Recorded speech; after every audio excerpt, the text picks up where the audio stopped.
Assalamualaikum warahmatullahi wabarakatuh. Anak-anakku kelas 7, apa kabar kalian semua? Untuk pelajaran bahasa Indonesia ini kita sering terpotong oleh libur ya, sayang sekali. Sehingga materi kalian lumayan cukup tertinggal. Oleh karena itu, kita langsung saja ya, tanpa basa-basi, kita menuju ke materi yang baru, yaitu mengenai teks narasi cerita imajinasi.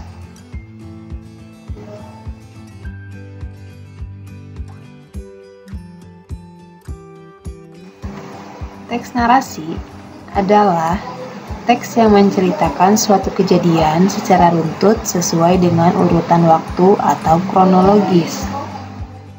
Lalu apa sih narasi? Narasi merupakan salah satu jenis pengembangan paragraf dalam sebuah tulisan yang rangkaian peristiwa dari waktu ke waktunya dijabarkan dengan urutan awal, tengah, dan akhir. Jadi, sebuah teks ini diceritakannya runtut atau berurutan, beraturan dari awal, tengah, akhir secara kronologis. Nah, itulah yang disebut dengan narasi. Jadi rangkaian peristiwanya itu berurutan, tidak acak. Berawal dari awal cerita, kemudian menuju ke tengah cerita, kemudian sampai ke akhir. Narasi bisa berupa fiksi dan dapat pula non-fiksi. Apa itu fiksi? Fiksi adalah sesuatu hal yang bersifat tidak nyata. Nah, non-fiksi apa? Non itu tidak, fiksi tidak nyata. Tidak nyata berarti nyata. Nah, narasi ini bisa berupa sesuatu hal yang tidak nyata dan berupa juga sesuatu hal yang nyata. Teks narasi banyak ditemui dalam berbagai karya tulisan, seperti novel, cerita pendek, biografi, dan lain sebagainya. Nah, untuk novel ini, contoh novel bisa fiksi, bisa non-fiksi. Contohnya, kalau fiksi berarti keseluruhan cerita tersebut adalah hasil dari imajinasi penulis. Tapi ada juga novel yang nyata, biasanya itu tentang kisah nyata, suatu peristiwa yang pernah betul-betul terjadi, kemudian diceritakan lagi. Ada lagi cerita pendek. Cerita pendek sih biasanya fiksi, full fiksi, murni imajinasi dari pengarang. Ada lagi biografi. Biografi ini tentang penulisan tentang seorang tokoh. Misalnya ada buku biografi tentang Pak Jokowi. Nah, dalam buku itu akan diceritakan dari awal Bapak Jokowi lahir di kota mana, tanggal berapa, bulan apa, siapa yang membantu proses persalinan beliau misalnya, sampai kemudian beliau beranjak besar, sekolah, kuliah, dan lain sebagainya sampai saat ini beliau menjadi seorang presiden. Itu adalah contoh dari biografi. Tentu saja kalau biografi itu bukan fiksi ya. Biografi itu non fiksi alias nyata, betul-betul terjadi, dan lain sebagainya. Dan ada ciri teks narasi. Apa sih ciri teks narasi itu? Apa saja? Yang pertama, isi teks narasi merupakan suatu cerita yang disampaikan secara kronologis. Nah, ini adalah ciri khusus dari teks narasi. Harus disampaikan secara kronologis. Jika tidak kronologis atau jika tidak berurutan, maka bukanlah teks narasi.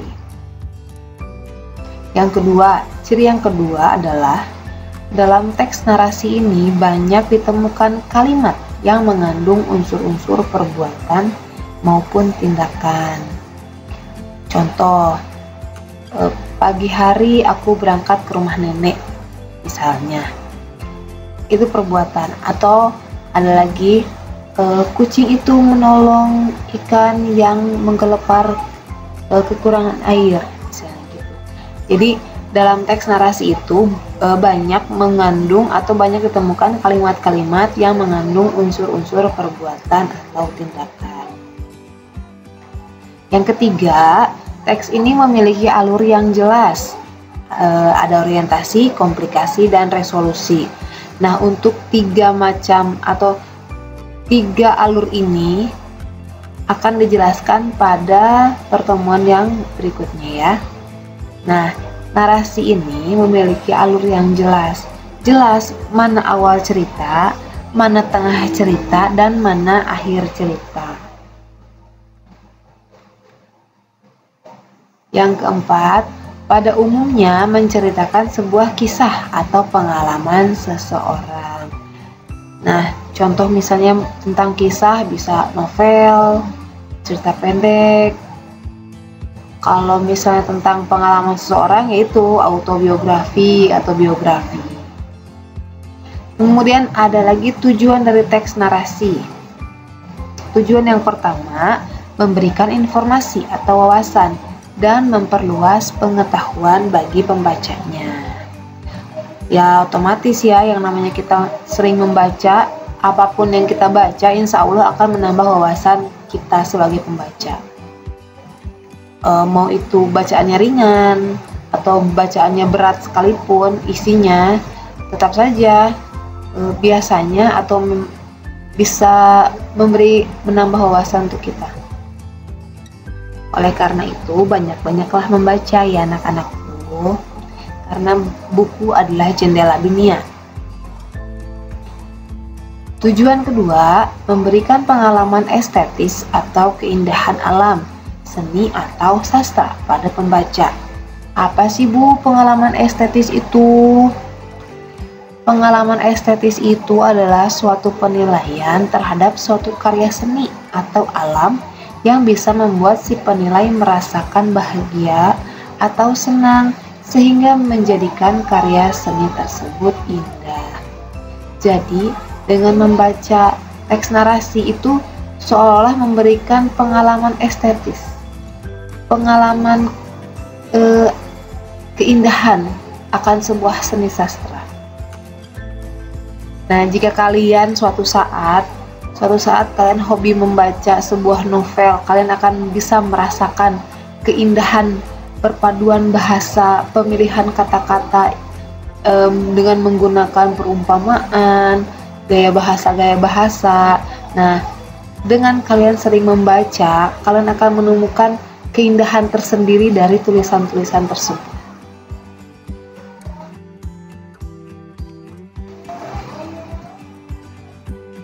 Teks narasi memiliki unsur-unsur, yaitu yang pertama adalah judul.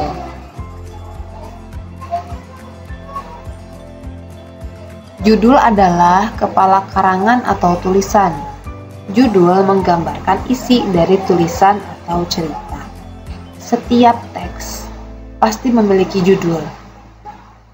Atau diumpamakan, setiap manusia pasti memiliki nama. Itu ya. Jadi judul itu menggambarkan apa yang ada di dalam tulisan atau cerita. Nomor 2 ada tema. Tema adalah gagasan atau ide pokok, pembicaraan yang menjadi dasar sebuah cerita. Jadi sebelum kita menentukan judul itu, kita pikirkan dulu tema yang akan kita angkat apa.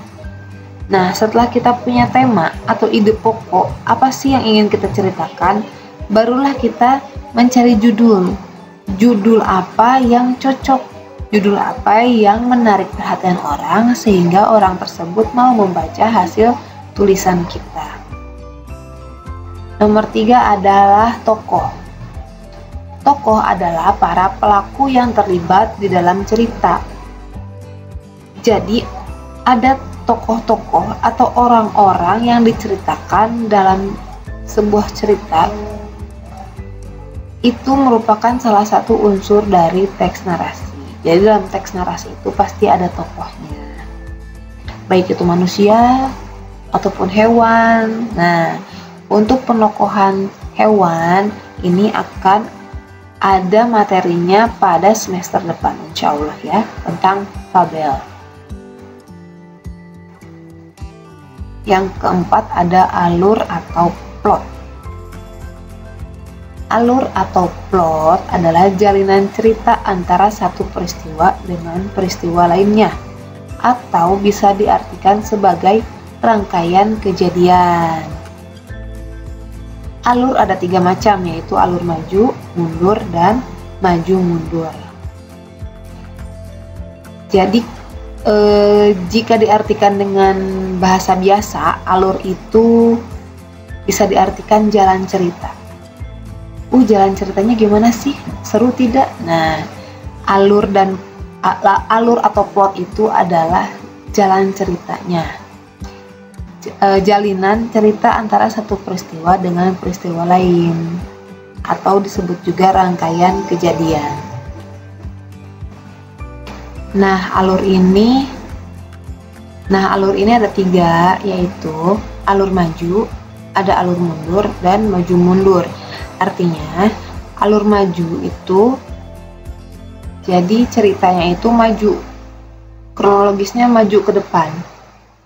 Contohnya maju ke depan tuh misalnya hari ini hari Selasa, besok Rabu, besok lagi Kamis, nah itu maju. Pagi, siang, sore itu maju.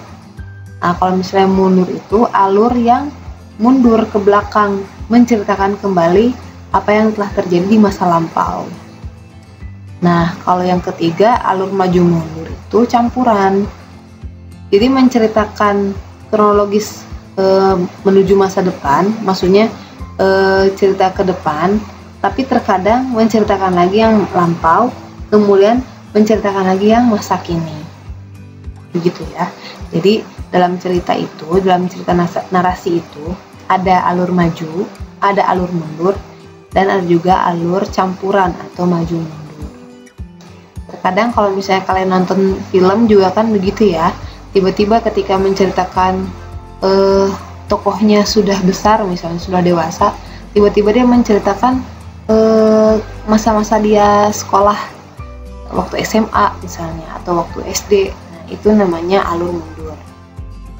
Atau tiba-tiba setelah dia menceritakan lagi dia waktu sekolah, kemudian dia menceritakan lagi masa kini, maju lagi. Nah, itu berarti alurnya campuran, maju mundur maju lagi ya.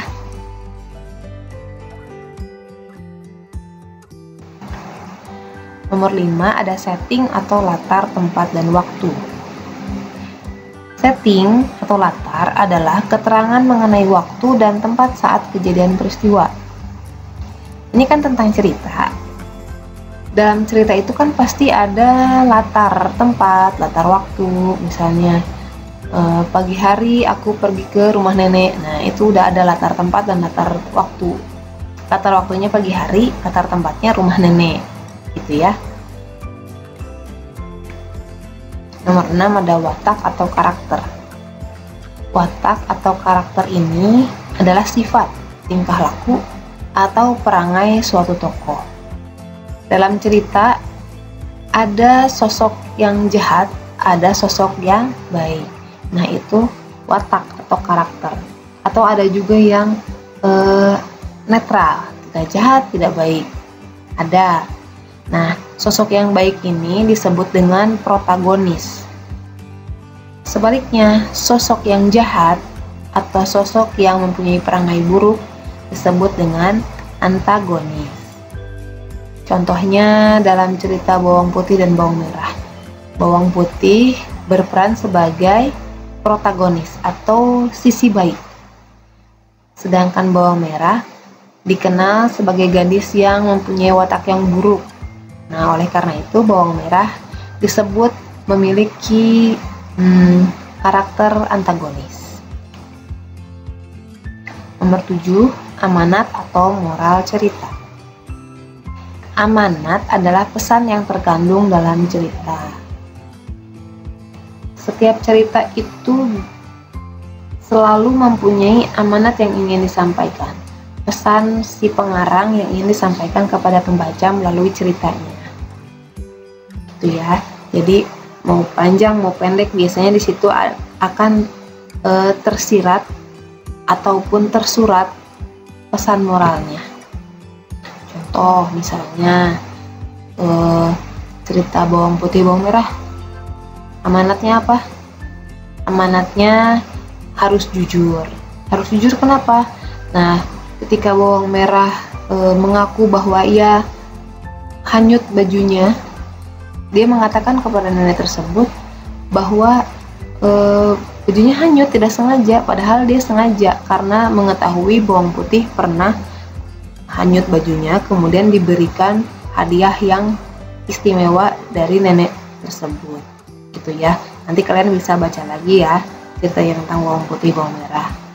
Pokoknya dalam sebuah cerita itu pasti akan terkandung amanat atau moral cerita. Nomor 8, sudut pandang pengarang. Sudut pandang ini berhubungan dengan dari mana penulis memandang suatu peristiwa. Sudut pandang dibagi dua, yaitu sudut pandang pertama atau sudut pandang orang pertama adalah pengarang ikut masuk ke dalam cerita. Contoh, saat itu aku melihat ada sesosok. Nah, aku di sini itu pengarang. Jadi si pengarang itu masuk ke dalam cerita. Ini yang disebut dengan sudut pandang orang pertama. Nah, selain sudut pandang orang pertama, ada lagi sudut pandang orang ketiga. Dalam sudut pandang orang ketiga, pengarang tidak berada di dalam cerita, tapi ia di luar cerita. Jadi dia hanya menceritakan saja, tidak ada sosok ia di dalam cerita tersebut.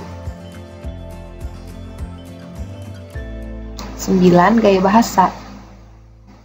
Gaya bahasa adalah cara pengungkapan yang khas bagi seorang pengarang. Gaya bahasa yang dipergunakan oleh penulis itu tidak terikat pada gaya bahasa yang baku atau juga formal. Jadi setiap pengarang itu mempunyai gaya bahasanya tersendiri. Ada yang kaku, ada yang luwes atau gimana ya, gaul misalnya.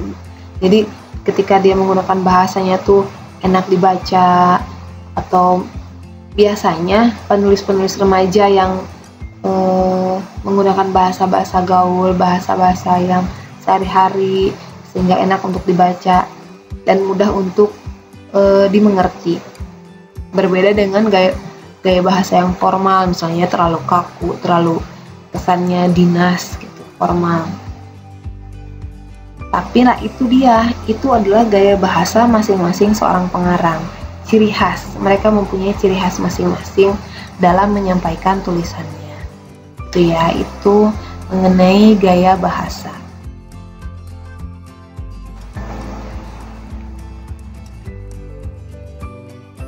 Cerita imajinasi. Cerita imajinasi adalah bagian dari teks narasi. Jadi cerita imajinasi ini termasuk pada teks narasi. Karena cerita imajinasi berisi tentang cerita hasil pemikiran atau imajinasi atau fantasi pengarang yang kronologis. Cerita imajinasi dapat membangkitkan daya khayal bagi pembacanya karena bersifat rekaan. Rekaan itu diada-adakan, direka-reka.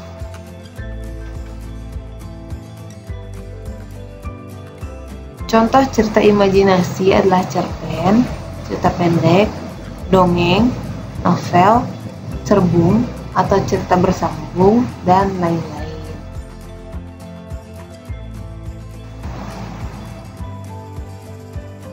Cerpen atau cerita pendek adalah karangan fiktif yang akan berisi mengenai kehidupan seseorang ataupun kehidupan yang diceritakan secara ringkas dan singkat yang berfokus pada suatu tokoh saja.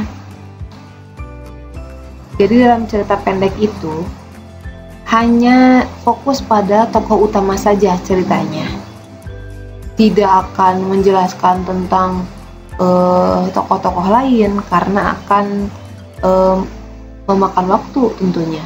Akan lebih panjang lagi ceritanya.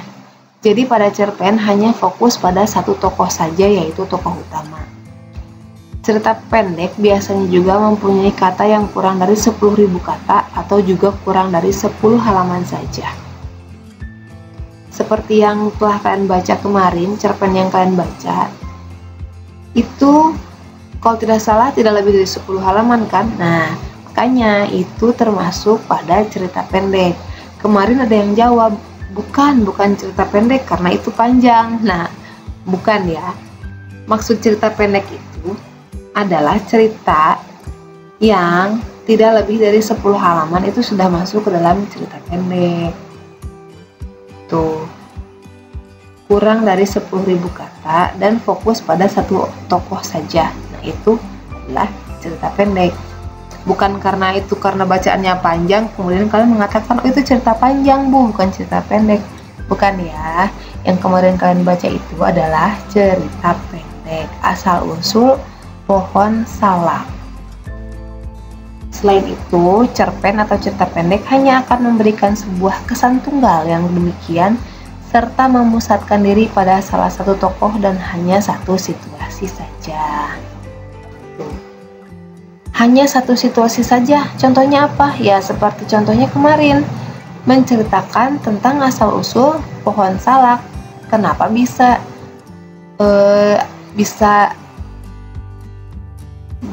dinamakan pohon salak?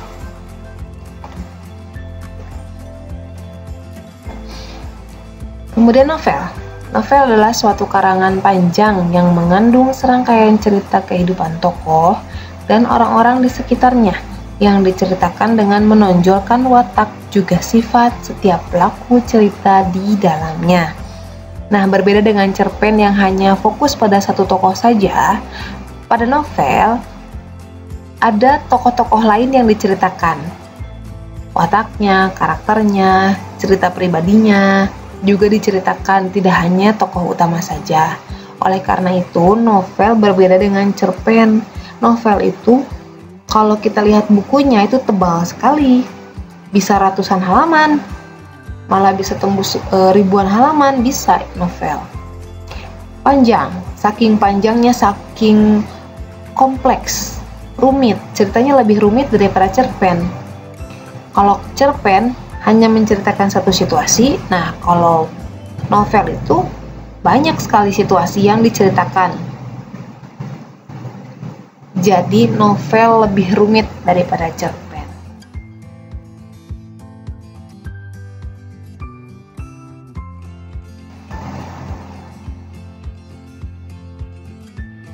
Dongeng. Dongeng adalah bentuk sastra lama yang bercerita tentang suatu kejadian yang luar biasa, yang penuh hayalan, yang dianggap oleh masyarakat suatu hal yang tidak benar-benar terjadi alias tidak mungkin atau mustahil. Dongeng merupakan bentuk cerita tradisional atau cerita yang disampaikan secara turun-temurun dari nenek moyang. Contoh dongeng apa sih?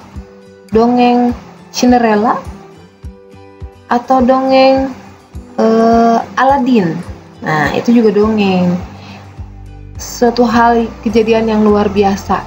Cinderella yang meninggalkan sepatunya, tiba-tiba dia dicari oleh pangeran, atau karena dia disulap menjadi seorang putri yang cantik, kemudian jam 12 malam dia tiba-tiba berubah kembali menjadi upik abu, misalnya gitu ya. Nah, itu kan suatu hal yang mustahil. Kejadian luar biasa yang dianggap oleh masyarakat suatu hal yang tidak benar-benar terjadi atau mustahil. Itu adalah dongeng. Cerbung atau cerita bersambung adalah suatu cerita serial yang terdapat sambungannya di cerita berikutnya. Jadi cerbung itu biasanya ceritanya panjang, kemudian dipotong-potong. Episode pertama, kemudian ada lagi episode kedua. Seperti kalian ketika menonton sinetron. Nah, itu seperti cerbung, hanya saja langsung dilakonkan oleh manusia, ya, dilakonkan. Kalau cerbung kan hanya berupa tulisan saja. Nah, kalau sinetron kan diperankan oleh manusia. Itu sih perbedaannya ya antara cerbung dan sinetron. Jadi kalau misalnya kalian bingung, Bu, cerbung tuh apa? Cerita bersambung. Ya seperti sinetron itu. Ceritanya panjang, hanya saja dibagi-bagi dalam beberapa bagian. Tujuannya apa? Biasanya membuat pembaca lebih penasaran untuk mengikuti setiap bagian cerita tersebut sampai selesai. Oke, bersambung. Kita lanjutkan lagi materinya di pertemuan berikutnya. Alhamdulillah, jazakumullahu khairan. Assalamualaikum warahmatullahi wabarakatuh.